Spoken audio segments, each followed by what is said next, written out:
Ravi de vous retrouver pour cette nouvelle session d'information. Mesdames et messieurs, bienvenue au sommaire de cette édition. Il n'y aura pas de remaniement ministériel comme annoncé sur les réseaux sociaux. Le président Patrice Talon l'a fait savoir hier devant la presse. Les membres du comité national du 5e recensement général de la population et de l'habitation seront installés ce jour à Cotonou. Ils devront contribuer notamment à améliorer la connaissance des caractéristiques démographiques. Et puis, hors de nos frontières, en Chine, les autorités mettent fin aux restrictions liées au Covid-19 et relancent les délivrances de visas.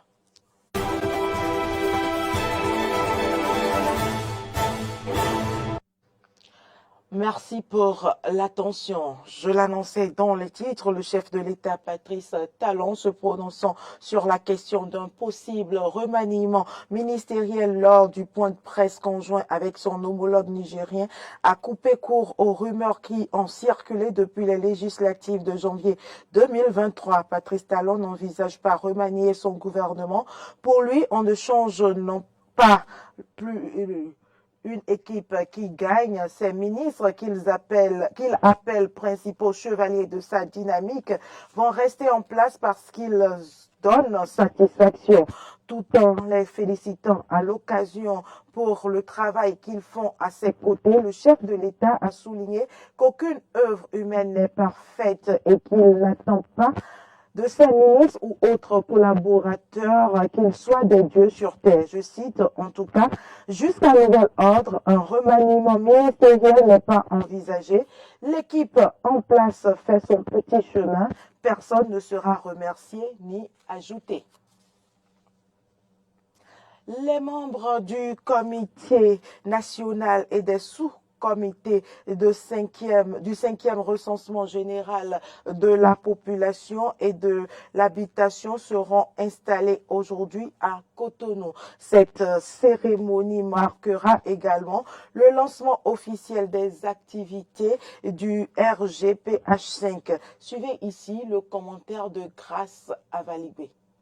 Le RGP5 du Bénin contribuera à améliorer la connaissance des caractéristiques démographiques et socio-économiques de la population béninoise et de sa dynamique en vue d'une meilleure prise en compte des questions de population dans l'élaboration, le suivi et l'évaluation des politiques et programmes de développement économique et social. Le décret numéro 2022-349 du 22 juin 2022 portant organisation du 5e recensement général de la population et de l'habitation de février 2023 précise les différents contenus et attributions des différents organes du RGPH5. Le Comité national du recensement CNR est l'organe d'orientation stratégique du RGPH5. Il assure la coordination générale et le contrôle des opérations. Il s'est chargé de mettre en place et de suivre l'installation des comités départementaux du recensement. Le comité départemental du recensement CDR est chargé de mettre en place et de suivre l'installation des comités départementaux du recensement. Il est chargé également d'assurer la sensibilisation sur toutes les activités du recensement. Le comité local du recensement CLR est chargé d'assurer la sensibilisation de la population à la base sur toutes les activités du recensement.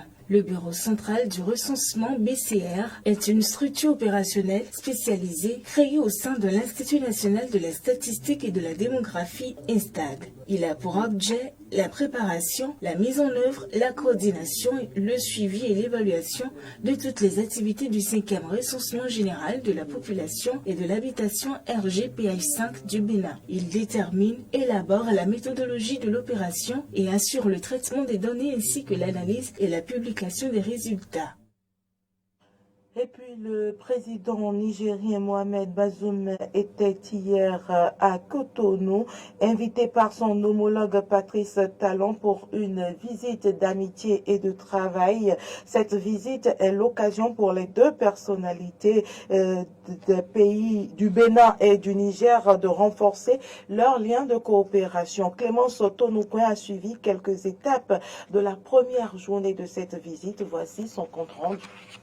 Descendu à l'aéroport international Bernardin Ganti dans la matinée de ce lundi, le président nigérien a été reçu au palais de la Marina par son homologue, le président Patrice Talon. Les deux chefs d'État ont eu un tête-à-tête au cours duquel des questions sécuritaires, économiques et commerciales ont été abordées. Nous avons abordé en détail tout ce qui est relatif au port de Cotonou, au corridor, au pipeline, à nos échanges commerciaux, à nos investissements à venir, tout ce qui concourt en général au bien-être de nos populations. Et je dirais que la réunion a été plus technique que politique. À l'occasion de cette visite, les deux pays, à travers le chef d'État, ont également ratifié plusieurs accords de coopération. Un communiqué conjoint présenté par le ministre béninois des Affaires étrangères et de la coopération a sanctionné les travaux. Ils ont convenu d'opérationnaliser, dans les meilleurs délais, la commission mixte permanente de coopération des deux pays, de mettre en place des comités sectoriels en vue d'assurer le suivi régulier des questions d'intérêt commun. Sur le plan sécuritaire, les présidents Talon et Bazoum ont évoqué la menace terroriste au Sahel et en Afrique de l'Ouest, ainsi que son extension vers les pays côtiers.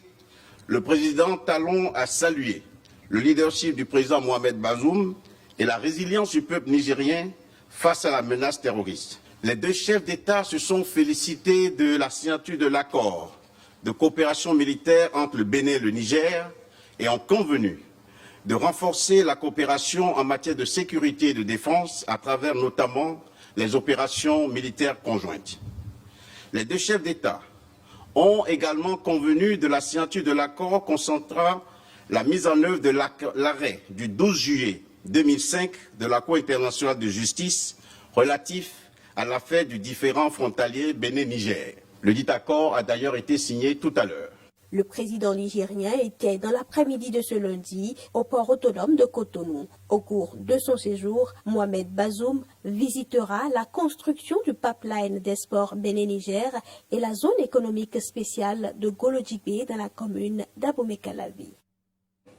Hier, 13 mars 2023, cela faisait 24 ans que Monseigneur Isidore de Souza, grande figure de l'histoire du Bénin, a rejoint la félicité céleste. Un ancien archevêque de Cotonou, Monseigneur de Souza, a dirigé le présidium de la conférence nationale souveraine du 19 au 28 février 1990. Cette rencontre qui avait réuni toutes les forces vives du pays a vu naître la démocratie au Bénin. Je vous invite à suivre cet extrait d'une phrase historique qu'a prononcée le prélat au cours de la conférence nationale de février 90. Plaise le ciel, qu'aucun bain de sang,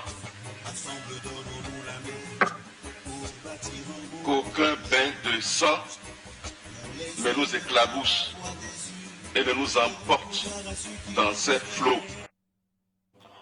Après la santé et la longévité par l'alimentation, Daniel Plia a procédé ce samedi au lancement de son deuxième livre intitulé « La libido retrouvée ». L'événement a connu la présence des amis de l'auteur et de la presse. Arthur Rindo pour les détails. Le guide pour une sexualité épanouie, même après 50 ans. C'est la thérapie que propose Daniel Plia dans son livre « La libido retrouvée ». J'aborde une thématique qui est jusqu'alors mise souvent sous les boisseaux, sous les couvertures, la sexualité. Mais la sexualité vécue de manière équilibrée. Je parle bien sexualité homme et femme. Je parle de jeunes qui ont déjà l'âge de la sexualité. Ce n'est pas une incitation à la sexualité débridée, mais à la sexualité bien vécue. Et déjà, pour les jeunes couples qui se marient, voilà un outil qui va leur permettre de pouvoir rentrer dans la vie de mariage de manière équilibrée. Selon la naturothérapeute, diététicienne, auteure du livre, plusieurs facteurs peuvent être à la base du manque de libido. Il y a d'abord les médicaments que nous prenons. Les gens qui prennent beaucoup d'antibiotiques, si vous êtes habitué aux antibiotiques, les anxiolytiques, les antipaludéens, voilà, les antipaludéens, les doliprane, les efferalgan, tous ces médicaments que très tôt les enfants, les jeunes commencent à consommer, c'est déjà un vivier pour fragiliser la sexualité. L'alimentation, les mauvais aliments. Je vais parler de quelques-uns. Je vais parler des aliments congelés. Toutes les personnes qui mangent régulièrement des poulets congelés, des poissons congelés, les gens qui mangent beaucoup d'aliments à base de soja. Le soja est un aliment qui a beaucoup de phytoestrogènes et qui a un impact sur la sexualité. Donc, je vais parler des sodas. Les sodas qui inondent notre marché, toutes les boissons gazeuses avec du sucre. Je vais parler des huiles. Voilà, j'ai parlé de tout ça. Les mauvaises huiles, les huiles frites, les huiles raffinées, soi-disant sans cholestérol, alors qu'au Bénin, nous avons d'excellentes huiles. Donc voilà, tous ces aliments, je les ai dénoncés dans le livre et j'en parle pour que les gens savent qu'il faut éviter ça. Il y a néanmoins quelques astuces pouvant permettre de retrouver une parfaite libido et vivre une vie sexuelle épanouie. D'abord, il y a des plantes. Quand vous avez un problème de panne sexuelle ou de libido chez les femmes de sécheresse vaginale, il faut d'abord nettoyer les toxines qui se sont accumulées dans le corps. Et là, les plantes viennent en ligne. Maintenant, vous allez commencer à mieux vous nourrir. Mais je vais vous donner 4 frères, je les appelle les 4 frères, que vous devez avoir systématiquement dans votre alimentation. C'est le gingembre, le curcuma, l'ail et l'oignon. Vous les connaissez tous. Le gingembre, je répète, l'ail, le curcuma et l'oignon. C'est des bombes.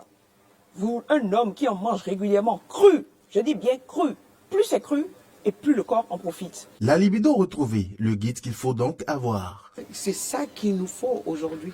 On a besoin de revenir à l'essence même des choses, aux choses naturelles.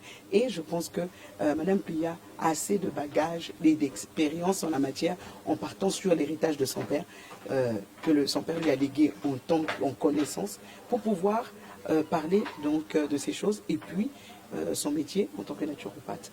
Et c'est ça qui fait que aujourd'hui je suis venu d'abord pour l'auteur et puis également pour l'ouvrage. Après donc la santé et la longévité par l'alimentation, Daniel Plia revient avec la libido retrouvée afin de répondre aux multiples préoccupations liées au bien-être de l'homme. Actualité en dehors du Bénin, la Chine annonce la reprise de la délivrance des visas à compter de demain, mercredi 15 mars. La décision intervient dans le cadre de la politique de réouverture du pays suite à la suspension des restrictions sanitaires dites zéro Covid en début d'année. Grâce à Valibé. Cette annonce faite par les ambassades et les consulats chinois, notamment aux États-Unis et en Europe, était attendue par les professionnels du tourisme et les entreprises qui réclament cette reprise des échanges humains entre la Chine et le reste du monde depuis plusieurs mois maintenant. Après la suppression des règles de quarantaine à l'entrée du pays le 8 janvier dernier, la délivrance des visas reprend notamment pour les voyageurs venus du sud-est asiatique. Un geste salutaire confie certains Chinois qui ont vu leurs revenus s'effondrer pendant les 3 années zéro Covid. Aujourd'hui, nous n'avons quasiment plus de touristes étrangers ici. Ce sont seulement des étrangers qui travaillent en Chine qui viennent de temps en temps, ont-ils confié.